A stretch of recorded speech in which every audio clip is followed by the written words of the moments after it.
Jesse Livermore was the one of the greatest investor of all time. 30 की as में वो 100 million share के मालिक बन गए। ईयर 1920 में ग्रेट डिप्रेशन आया और मार्केट में बहुत बड़ा क्रैश हो गया।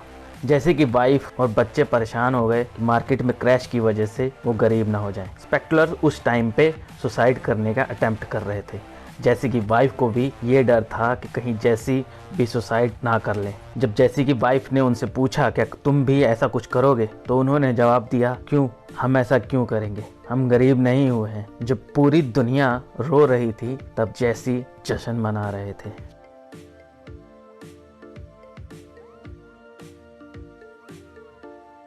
नमस्कार दोस्तों, स्वागत है आपका एक और नॉलेज भरे वीडियो में। आज का हमारा वीडियो है how to stay wealthy without any risk. अमीर बनना और अमीर रहना दोनों में बहुत बड़ा फ़र्क होता है। आप लॉटरी जीत के अमीर बन सकते हैं या कौन बनेगा करोड़पति खेल के अमीर बन सकते हैं, लेकिन अमीर रहने के लिए आपको पास सही नॉलेज और सही डायरेक्शन होनी चाहिए। क्या आपके साथ ऐसा हुआ है कि कभी आपके पास ढेर सारा पैसा आया हो और वो पैसा ज़्यादा दिन नहीं टिका और कुछ ही दिन बाद आप वापस गरीब हो गए? तो आज इस वीडियो में आप जान जाएंगे क्या रीज़न थे गरीब होने के और क्यों आपको वेल्दी रहने के लिए सेविंग करना ज़रूरी है। इसलिए हम बिना देरी के स्टार्ट करते हैं।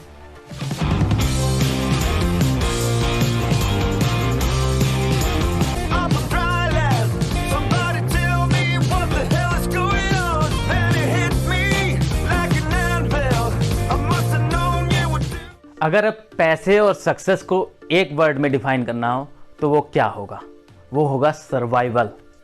आपका मार्केट में सर्वाइव करना ज़्यादा ज़रूरी है, ना कि बहुत बड़ा रिटर्न लेना।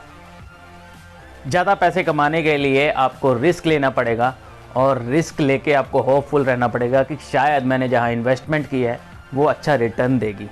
लेकिन अगर सर्वाइव करना चाहते हैं तो ठीक इसका उल्टा आपको करना पड़ेगा। आपको ऐसी जगह पे कंपनी में पैसा लगाना है जो रिस्क फ्री हो, और उस कंपनी में पैसा लगा के आपको टिके रहना पड़ेगा मार्केट में। तभी आप एक्चुअल में लॉन्ग टर्म के लिए वेल्दी हो पाएंगे। अब मार्केट में पैसा तभी तो कमाएंगे जब आप सर्वाइव कर पाएंगे, टिके रहेंगे मार्केट में, तभी आप लॉन्ग टर्म तक पैसा कमा पाएंगे। और कहीं अगर बड़ा रिस्क ले लिया तो आप कंगाल हो जाएंगे और फिर कहाँ से मार्केट में पैसा कमाएंगे। अगर कुछ वॉरेन बफेट से आप सीखना चाहते हैं तो उनकी एक ही स्किल सीखिए कि वो सर्वाइव कैसे करते हैं मार्केट में। वो लॉन्ग टाइम तक किसी इन्वेस्टमेंट को रोक के रखते हैं और जब तक कि वो ग्रो नहीं हो जाती, और यही सिर्फ एक इकलौती स्किल है जो आपको वॉरेन बफेट से सीखनी चाहिए। रिक गॉरिन, वॉरेन बफेट और चार्ली मंगर जैसे ही स्मार्ट इन्वेस्टर थे, लेकिन उन्होंने एक गलती कर दी। उन्होंने 73 और 74 में एक लोन उठा लिया, जिसकी वजह से वो लोन के कर्जे में डूब गए, डिप्रेशन में आ गए और फाइनली अपने जो भी इन्वेस्टमेंट के शेयर्स थे वो वॉरेन बफेट को बेच दिए। ये बहुत बड़ी गलती थी जिसकी वजह से आज वो मार्केट में है ही नहीं। शायद आपने उनका नाम तक नहीं सुना होगा। इसलिए लाइफ में एक्चुअली में अगर आप सक्सेस पाना चाहते हैं इन्वेस्टमेंट में तो कभी लोन मत उठाइए, खुद पे इतना प्रेशर मत डालिए कि आपको शेयर्स बेचने पड़ जाएं। How to survive in the market. अगर आप मार्केट में सर्वाइव करना चाहते हैं तो आपको 3 बातों का ध्यान रखना होगा और इन बातों को अपनी लाइफ में अप्लाई भी करना पड़ेगा। Let's discuss these 3 things. आपको बड़े रिटर्न से ज़्यादा फाइनेंशियली अनब्रेकेबल होना होगा।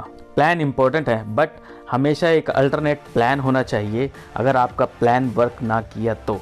Do not think too much about the future growth in the share market. इतना ज़्यादा मत सोचिए फ्यूचर के बारे में कि आपकी मार्केट, आपके शेयर्स ग्रो करेंगे या नहीं करेंगे। ये देखिए यूएस की GDP growth in last 170 years. इसके बीच में यूएसए ने बहुत से उतार चढ़ाव देखे। 1.3 मिलियन अमेरिकन्स मर गए, 99.9 कंपनीज डूब गई, 4 यूएस प्रेसिडेंट की हत्या हो गई, पेंडेमिक्स आए, 30 नेचुरल डिजास्टर आए, 33 रिसेशंस आए। इन सब के बावजूद देखिए यूएसए नंबर 1 इकोनॉमी है इस दुनिया की। जो भी इन्वेस्टमेंट करके सर्वाइव कर गए आज वो करोड़ों में खेल रहे हैं, और जिन्होंने अपने इसी बीच में शेयर्स बेच दिए वो आज कंगाल हैं। इसीलिए किसी भी सिचुएशंस के लिए आपके पास बैकअप होना चाहिए, जिसकी वजह से आप अपने शेयर्स ना बेचें किसी भी बुरी कंडीशन में। Finally the tail is the winner. ये मायने नहीं रखता कि आपके कितने शेयर डूब गए, कितनी कंपनीज डूब गई।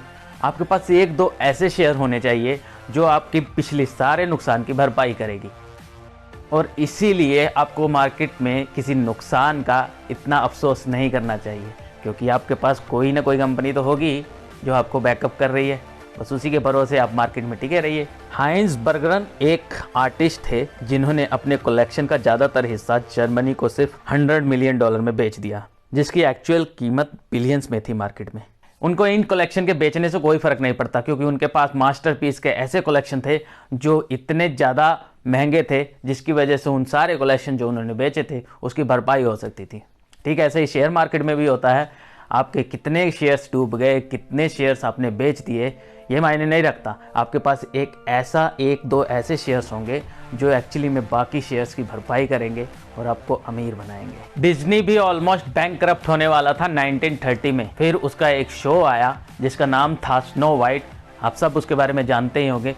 उसने इतना अच्छा कलेक्शन किया विद इन द 6 मंथ कि सारे कर्जे डिज्नी ने उतार दिए और बहुत अच्छा बोनस भी दिया अपने एम्प्लॉयज़ को। इसी तरह हर कंपनी के पास अपना एक प्रोडक्ट होता है जिसकी वजह से वो मार्केट में सर्वाइव करते हैं और एक बड़ी कंपनी बन पाते हैं। अब छोटी कंपनी स्टार्टअप्स में इन्वेस्ट करने से डरते हैं, लेकिन एक्चुअली में ये स्टार्टअप आपको अमीर बनाएंगे। किसी टाइम पे अमेज़ॉन, गूगल, फेसबुक ये सब स्टार्टअप भी थे। हम किसी कंपनी को बड़ा तब तक नहीं समझते जब तक वो एक्चुअली में बड़ी नहीं हो जाती, और जब बड़ी हो जाती है तो हमारी हैसियत नहीं रह जाती कि हम उसके शेयर्स परचेज़ कर पाएँ, और सिर्फ हम यही सोचते हैं कि काश उस टाइम पे इसके शेयर परचेज़ किए होते तो आज मैं भी एक करोड़पति होता। हो सकता है 90% आपके स्टार्टअप कंपनीज डूब जाए, लेकिन 10% ऐसी कंपनीज होंगी जो आपको बहुत अमीर बनाएंगी और पिछले सारे नुकसान का आपको कोई अफसोस नहीं होगा। 2004 से 2014 तक 21,000 स्टार्टअप की फंडिंग हुई, उसमें से 65% डूब गई, 25% ने 10 से 20 गुना रिटर्न दिया, 1% ने 50 गुना रिटर्न दिया और 0.5% या यूँ कहे 100 कंपनीज ने 50 गुना रिटर्न दिया। इसके अकॉर्डिंग 65% कंपनी डूब गई। हो सकता है 65% आपकी भी कंपनी आज डूब जाए, लेकिन फिर भी आपके पास 35% ऐसी कंपनियां होंगी जो आपको अच्छा रिटर्न देगी। और कहीं आप अगर 0.5% में आ गए तब तो आप बहुत ज़्यादा माला माल हो जाएंगे। अब सोच रहे होंगे कि अभी मैंने आपको रिस्क फ्री रहने के लिए कहा और फिर मैं आपको कह रहा हूँ कि स्टार्टअप कंपनीज़ में इन्वेस्ट करो। तो स्टार्टअप कंपनी में आप एनालिसिस करके ही इन्वेस्ट कीजिए, और इसके लिए आप वॉरेन बफेट की सबसे अच्छी टेक्निक यूज़ कर सकते हैं। वो किसी कंपनी के शेयर तब तक नहीं खरीदते जब तक उसके असेट्स के अकॉर्डिंग उसकी वैल्यू कम नहीं होती। अगर उसके असेट्स की वैल्यू ज़्यादा है और उसके शेयर का प्राइस कम है, तभी वो किसी कंपनी में इन्वेस्ट करते हैं। यही स्ट्रेटजी आप भी यूज़ कर सकते हैं, जिसकी वजह से आपको लाइफ में कभी नुकसान नहीं होने वाला है। हो सकता है कंपनी डूब जाए, लेकिन फिर भी असेट्स का बैकअप हमेशा आपके पास रहेगा और वो कंपनी आपको नुकसान में जाने नहीं देगी। और किस तरह की कंपनीज में आपको पैसा लगाना चाहिए, इसका जवाब आपको इस ग्राफ में मिलेगा। ये ग्राफ है फ्लॉप कंपनीज का, टाइप ऑफ फ्लॉप कंपनीज, और जिसमें टेक्नोलॉजी और टेलीकॉम सबसे ऊपर आती हैं। आप यहाँ अपने हज़ारों रुपए डूबने से डरते हैं और यहाँ कंपनीज करोड़ों रुपए फूंक देती हैं अपना एक अच्छा प्रोडक्ट बनाने के लिए। ऐसा इसलिए कंपनीज कर पाती हैं क्योंकि उनके पास एक बैकअप में एक दो ऐसे प्रोडक्ट होते हैं जो एक्चुअली में मार्केट में बहुत अच्छे ग्रो कर रहे होते हैं, और उसी वजह से इनको बैकअप हमेशा मिलता रहता है। ठीक ऐसे ही आपको भी करना चाहिए। आपको एक दो शेयर ऐसे रखने चाहिए जो आपको बैकअप दे रहे हैं, अच्छा रिटर्न दे रहे हैं, और बाकी फिर रिस्क लेते रहिए, क्या फ़र्क पड़ता है। हमारे देखा जाए तो हर कंपनी के पास एक कोई ना कोई ऐसा अच्छा प्रोडक्ट होता ही है। जैसे अमेज़ॉन के पास वेब सर्विस और शॉपिंग एप्लीकेशन है, गूगल के पास गूगल और यूट्यूब है, माइक्रोसॉफ्ट के पास विंडोज़ है और वेब सर्विस है। ठीक इसी तरह से हर कंपनी के पास जो अच्छी ग्रो कर रही है उनके पास एक ना एक प्रोडक्ट ऐसा होता है, और जो भी मार्केट में बहुत अच्छा ग्रो कर रहे होते हैं उनके पास भी एक दो ऐसे शेयर्स होते हैं जो ग्रो करते हैं, बाकी फिर वो रिस्क लेते रहते हैं और अच्छा कमाते रहते हैं। चलिए मैथमेटिकल एग्जांपल लेते हैं कि इन्वेस्टमेंट कैसे आपकी ग्रो कर सकती है। सोनू, राम और श्याम 3 इन्वेस्टर हैं जो हर मंथ $1 यूएस मार्केट में इन्वेस्ट करते हैं।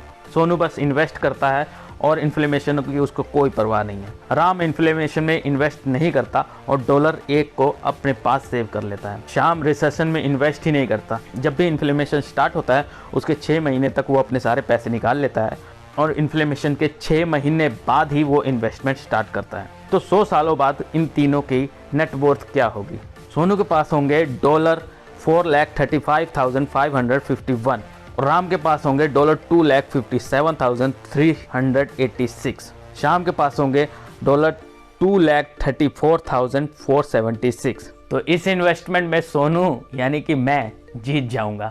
According to experts, genius investors are those men or women who do the average things when everyone else goes crazy.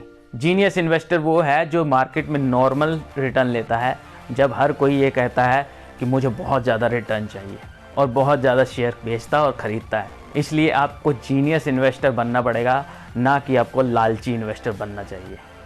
My thoughts, इस चैप्टर के एंड में मैं ये कहूँगा कि लाइफ हो चाहे मार्केट हो, आपका सर्वाइव करना बहुत ज़रूरी है। अगर आदि मानव आपके जैसे ही अगर जल्दबाजी में गलतियां करते तो शायद ह्यूमन स्पीसीज जिंदा ही नहीं होती। अब छोटी कंपनी में स्टार्टअप में इन्वेस्ट करने से डरते हैं, लेकिन हो सकता है इन्हीं स्टार्टअप में से कोई जेफ बेजोस निकल आए, हो सकता है इन्हीं में से कोई इलोन मस्क निकल आए, या कोई इन्हीं में से अंबानी निकल आए। इसलिए छोटी कंपनी में इन्वेस्ट करने से डरिए मत, छोटी कंपनी को ग्रो करने में हेल्प कीजिए, तभी हमारी कंट्री और हम सब ग्रो करेंगे। अगर आपको ये वीडियो नॉलेज भरी लगी हो तो इसे शेयर करें, लाइक करें और हमारे चैनल को सब्सक्राइब करें। अगर ऐसी ही वीडियोस आप फ्यूचर में चाहते हैं, मैं डिफरेंट बुक्स को रीड करता हूं और उन्हीं की नॉलेज आपसे शेयर करता हूं। अगर आप चाहते हैं कि मैं कंटिन्यू ऐसे ही आपके साथ नॉलेज शेयर करता रहूं तो मुझे सपोर्ट कीजिए ग्रो करने में। मैं मिलता हूं आपसे अगली वीडियो में, नॉलेज भरी वीडियो में। तब तक आप खुश रहिए, ग्रो कीजिए और ऐसी नॉलेज से लोगों की प्रॉब्लम सॉल्व करते रहिए। ये वीडियो देखने के लिए बहुत बहुत धन्यवाद। नमस्कार।